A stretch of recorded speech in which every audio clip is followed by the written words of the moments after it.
둔벙. 오아시스 같은 그것은 논 언저리에 있었다. 논의 낙관 같기도 동굴 같기도 한 주변엔 초록이끼가 둥글게 태를 둘렀다. 거울처럼 맑은 물 위로 구름이 흘러가고 바람이 술을 놓았다. 키 작은 수양버들이 종일 긴 머리를 감고 있는 그곳을 둔벙이라 불렀다.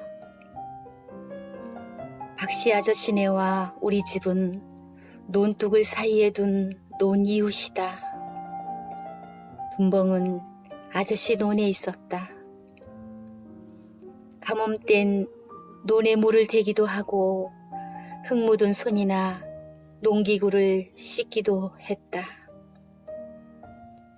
작은 연못엔 여러 가지 생물들이 서식하고 있어서 자연도감 같았다.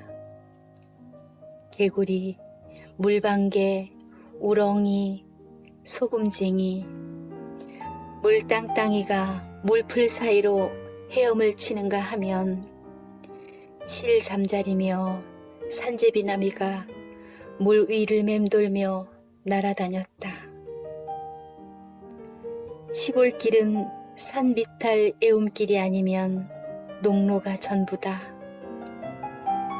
애움길에는 상여집이 있어 무서웠지만 친구들과 어울렸을 땐 즐겨 걸었다. 그러나 혼자일 땐 대부분 지름길인 농로를 이용했다.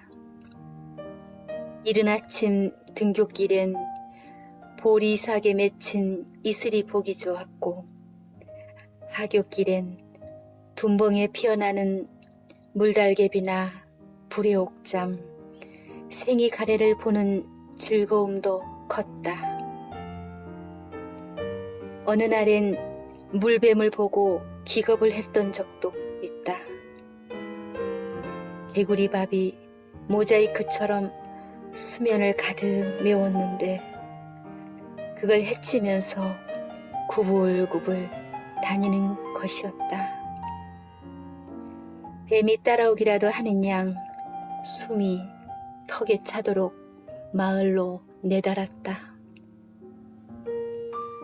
들리라다 새참을 먹을 때 어른들은 둔벙가에 자리를 잡았다. 특히 구스레를 할 때는 그곳을 빼놓지 않았다. 논에 물이 마르지 않기를 바라는 마음이었으리라. 어린 나는 흰 고무신을 물에 띄워놓고 뱃놀이를 했다. 까딱거리며 고무신 배를 띄우면 맞은편으로 바람이 밀어주었다. 어느새 수평선이 펼쳐지고 나를 실은 흰 돛단배가 마음의 물결 위를 떠가곤 했다. 가을거지가 끝날 즈음에는 미꾸라지를 잡았다.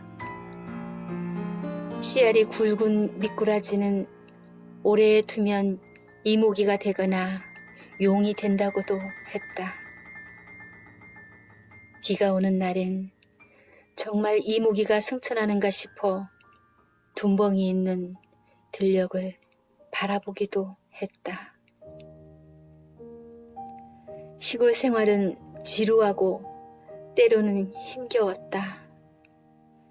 학교에서 돌아오면 농사일을 도와야 했고 일이 없을 땐 종일 심심했다. 농번기 땐 들판을 가로질러 달리는 기차를 타고 멀리 도예지로 떠나고 싶었다. 나는 자주 둔벙을 찾았다. 그곳에 가서 앉아 있으면 마음이 편해지고 친구들과의 언짢은 일들도 풀어졌다. 물속을 들여다보면 12살 계집애가 새초롬이 일렁이고 있었다. 그럴 때면 들녘 끝으로 아스라하게 기차 소리가 지나갔다. 박씨 아저씨는 밤낮 없이 첫날 만날 술만 퍼마시더니 차라리 죽으라며 아주머니는 악다구니를 했다. 아니나 다를까 그날 이후로 얼마간 아저씨는 계속 같은 말만 되풀이하며 알아누웠다. 도깨비에게 홀렸다는 것이다. 물 웅덩이라고 해서 다리를 걷었더니 가시구덩이였고, 가시밭이라고 해서 옷을 내렸더니 물 웅덩이였다고 했다. 그런 와중에 전대를 흘린 모양이라고 했으나 평소에 노름을 좋아했던 사람이라 아무도 믿지 않았다. 도깨비에게 홀린 곳은 다름 아닌 그 집의 둔벙이었다. 그렇게 혼이 난 아저씨는 술과 노름을 멀리하고 농사에 열심이었다. 우리 마을엔 유일하게 아저씨네만 둔벙이 있었다. 유난히 가뭄이 길었던 어느 해 아저씨는 우리 논에 물꼬를 터주었다. 둔벙에서 흘러나온 물이 가문논으로 들어갈 땐 그 고마움을 이루 표현할 수 없었다고 아버지는 두고 말했다. 그간의 두 사람은 툭하면 삿대질을 하며 싸우던 사이였다. 둔벙을 갖고 있었으나 가뭄에도 물기를 내주지 않으니 아버지는 괜스레 논둑을 타박하고 트집을 잡았던 것이다. 물꼬를 터진 이후부턴 새참으로 국수나 막걸리를 나눠 먹을 만큼 가까이 지내게 되었다.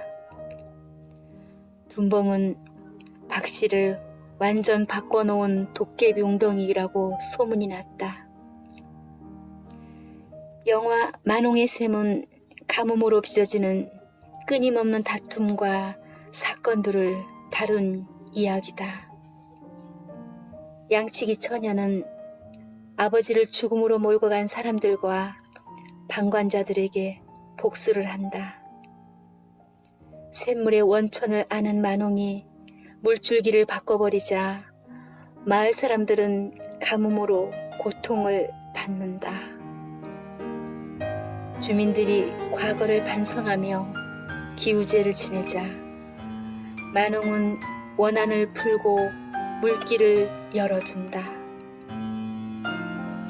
이후 샘물은 누구의 것도 아닌 주민 모두의 것으로 마을은 평화를 찾았다는 내용이다. 둔벙은 어디에서 물이 샘솟는지 아무리 가물어도 말할 날이 없었다. 희한하게 다 퍼냈는가 싶어도 하룻밤 지나고 나면 다시 물이 채워졌다. 그렇다고 물이 하염없이 솟아 넘쳐 흐르는 일은 없었다. 8알 정도가 차면 더 이상 차오르지 않았다. 마을 사람들은 웅덩이가 신령스럽다며 귀하게 생각했다. 개영배라는 술잔은 차면 기울어져 그 안에 내용물이 다 쏟아진다. 둔벙이야말로 그런 과유불급의 이치를 제대로 가르쳐준 존재였다. 그런 영향을 받은 것일까? 나는 어릴 때부터 남아서 버리는 것보다 오히려 조금 모자란 상태가 편했다. 남으면 어딘지 불안했다. 불편하지 않을 만큼의 모자람이 근검절약을 몸의 베개에 만들어준 건 아닌가 싶다. 둔벙이 가르쳐준 지혜이다.